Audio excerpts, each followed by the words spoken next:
মুহূর্তের ভিতরে এক একজন করে সাহাবী শহীদ হতে লাগলো। হযরত আসেন চিন্তা করলো আর তো বাঁচা যাবে না, এখন তো মৃত্যু নিশ্চিত। তখন তার পাশে সাহাবীদেরকে বলল, ঘাবড়ায়ো না, ভয় পেও না, আজকে আল্লাহ আমাদেরকে এমন সুযোগ দিয়েছে, যদি জীবিত থাকি গাজী হব, আর মারা গেলে গনিমত হিসেবে শাহাদাতকে কবুল করে নেব। সুবহানাল্লাহ। আর হাজরিন, বিষাক্ত একটা তীর এসে আসিমের গায়ে বিদ্ধ হলো। রক্তাক্ত দেহটা নিয়ে আসিম পাহাড়ের উপর শুয়ে পড়লেন, মুহূর্তের ভিতরে শহীদ হয়ে গেলেন। এখন শিকার নেবার পালা, ওরা কনফার্ম হয়ে গেল যে আসিম শহীদ হয়ে গেছে, তাকে মেরে ফেলা হয়েছে। এবং তার দেহটা সালাফের সামনে হাজির করতে পারলে 100 উট। যখন ওরা পাহাড়ের উপর উঠবে, আর হাজরিন, শাহাদাতের আগে হযরত আসিম আকাশে হাত তুলে আল্লাহর কাছে দোয়া করেছিলেন, হে আল্লাহ, আমাদের মনে হয় শহীদ হয়ে যাব, মৃত্যু সংবাদটা, শাহাদাতের সংবাদটা রাসূলুল্লাহর দরবারে পৌঁছাই দিবেন। আর আমি শুনেছি সালাফ নামের কোন এক কাফের আমার মাথার খুলির ভিতরে শরাব ঢুকাইয়া সেই শরাব পান করবে। আল্লাহ, ওই রকম কুত্তার হাতের খাবার আমাকে বানায়ো না। আমার দেহটা হেফাজতের দায়িত্ব আপনার হাতে দিয়ে গেলাম। আর হাজরিন, শহীদ হয়ে গেল। তার দেহটা নেবার জন্য কাফেরেরা যখন পাহাড়ের উপর উঠছিল, হঠাৎ করে দেখতে পেল পাহাড়ি এলাকা থেকে মৌমাছিগুলো ঝাঁকে ঝাঁকে পাহাড়ের উপরে জমাবদ্ধ হয়ে যাচ্ছে। ভিমরুল করে এসে সেই লাশটার পাশে এসে জমাবদ্ধ হয়ে গেল, লাশটাকে ঘিরে ফেলল। ওরা যখন লাশের কাছে গেল, গিয়ে দেখলো মৌমাছিরা সেই লাশটাকে বেষ্টন করে ফেলেছে। চিন্তা করলো, এই মুহূর্তে যদি লাশটা নিতে যাই আহত হওয়ার সম্ভাবনা আছে, তাহলে রাত নামুক। এই মৌমাছিরা রাতে তো চোখে দেখে না, তখন মৌমাছি তারাইয়া আমরা আমাদের শিকারকে সালাফের সামনে হাজির করবো। ওরা যখন রাতের অপেক্ষায় রইল, আমার আল্লাহ পাক আকাশ থেকে মুষলধারে বৃষ্টি প্রেরণ করলেন। পাহাড়ের ভিতরে পানির এমন ঢল নামলো, সেই পাহাড়ি ঘরে আল্লাহ হাবিবের সাহাবী হযরত আসিমের লাশটা আল্লাহ ভাষায় নিয়ে গেলেন। সুবহানাল্লাহ। তোমার মতো মালিক যাদের আছে, বিপদ বালাই তুচ্ছ তাদের কাছে, তুমি আছো যা তার কাছে, আর যা কিছু সবই নগণ্য। ধন্য আমি ধন্য, শুধুই তোমার জন্য। আল্লাহর মতো মালিক যার আছে, তার কোনো ভয় নাই, তার নিরাপত্তার দায়িত্ব আল্লাহ নিয়ে নেন। আর হাজরিন, তখন অবশ্যই সাহাবীরা বলল, আমাদের গোত্রে আসিমের মতো মর্যাদাবান সাহাবী আছে। এইভাবে যখন বিতর্ক করছিল, কেউ কাউকে ছাড় দিচ্ছে না, হঠাৎ করে তাদের ভিতর থেকে একজন বলে উঠল, মজলিসে বসে নিজেদের সম্মান বাড়াইয়া বাড়াইয়া জয়লাভ করাচ্ছে, চলো আমরা যুদ্ধের মাঠে যাই।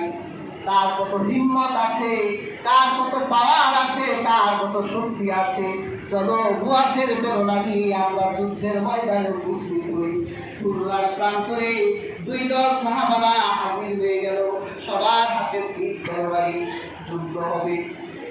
দুই পক্ষই রাসূলুল্লাহ সাহাবী, এক দল আউসের সাহাবী, আরেক দল খাজরাজের সাহাবী। দুরপক্ষ তীর তরবারি নিয়ে কুরআন প্রান্তরে যুদ্ধের তামামা বাজাই দিল। আজকে রক্ত দিয়ে কুরআন প্রান্তর তাজা করব। তারা বীর গাথা গাইতে লাগলো। ইহুদিরা তো খুব খুশি, আল্লাহর হাবিবের প্রধান দুই দল সাহাবীর মধ্যে ঝগড়া বাঁধাই দিতে পারলাম। এটাই তো ইহুদিদের কাজ। মুসলিমদের সাথে মুসলিমদের অনৈক্য তৈরি করাই হলো ইহুদিদের কাজ।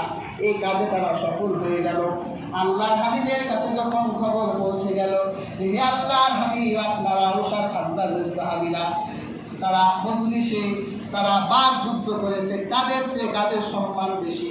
যখন একদল আরেক দলকে পরাজিত করতে পারছিল না, তখন তারা শপথ করেছে হুররার প্রান্তরে এখন রঙের খেলায় মেতে উঠবে।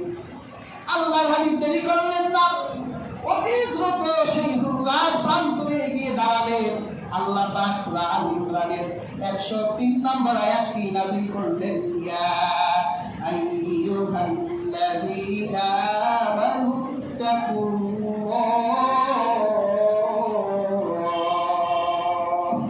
আল্লাহ পাক বললেন, হে ইমানদারগণ, আল্লাহকে ভয় করো যেভাবে ভয় করা উচিত।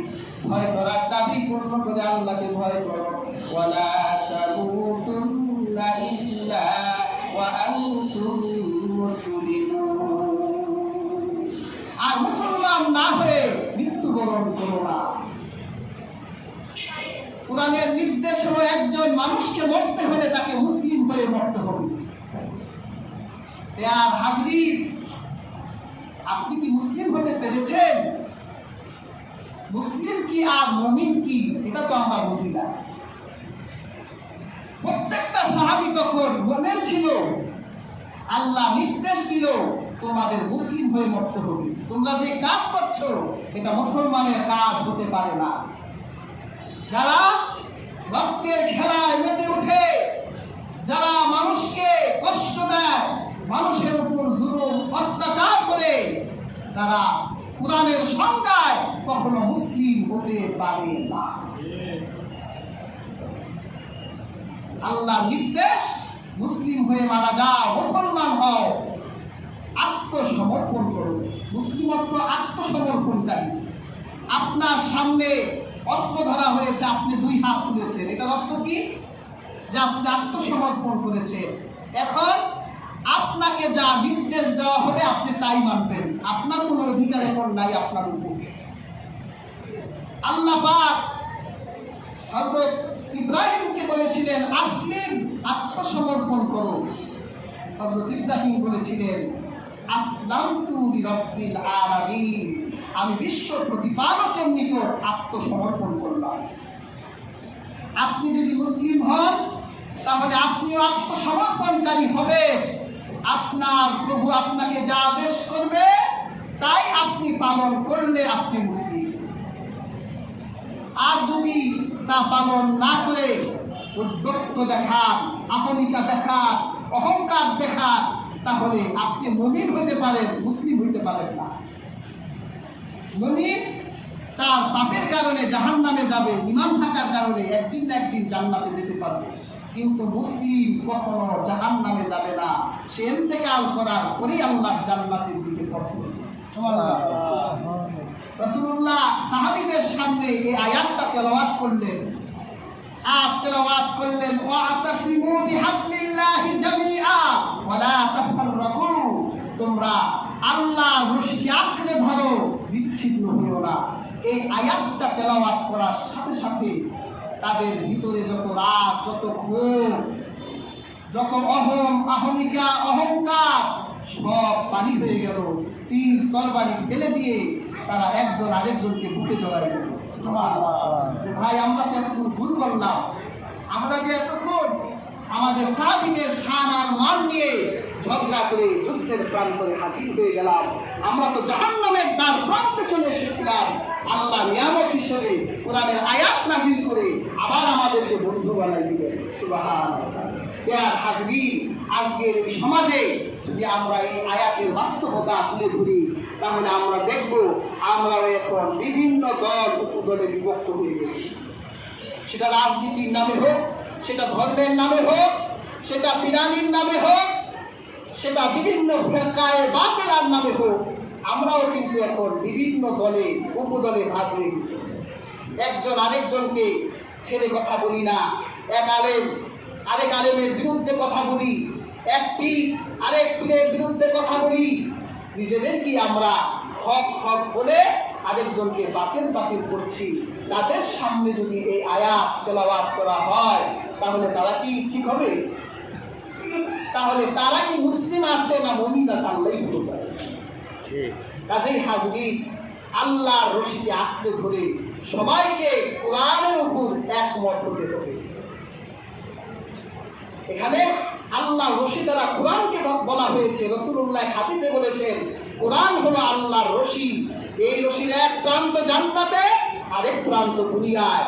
তোমরা যদি এই রশিকে আঁকড়ে ধরো, তাহলে আল্লাহ কোরআন তোমাদেরকে জান্নাত পর্যন্ত পৌঁছে দিতে পারে। সুবহানাল্লাহ। কাজেই হাজরিন, আজকে আমরা এত দল উপদলে বিভক্ত হয়ে ফিতনার ঝয়লাপ সারা দুনিয়া ছড়িয়ে দিচ্ছি, ইমান নিয়ে খেলছি, মানুষের জীবন নিয়ে খেলছি। এই খেলা বন্ধ করতে হবে। গোটা দুনিয়ার মুসলমানকে এক হতে হবে, ঐক্যের ভিত্তিতে আল্লাহ দ্বীন প্রতিষ্ঠা করে গোটা দুনিয়ায় আল্লাহ দ্বীনের সুবাতাস পৌঁছে দিতে হবে। কাজে আমরা আর বিভেদ নয়, আল্লাহর কোরআন থেকে শিক্ষা গ্রহণ করে আমরা প্রত্যেকেই এক ঐক্যের ভিত্তিতে এক হয়ে যাই। আল্লাহ সুবহানাহু ওয়া তাআলা আমাদের প্রত্যেককে তৌফিক দান করুন।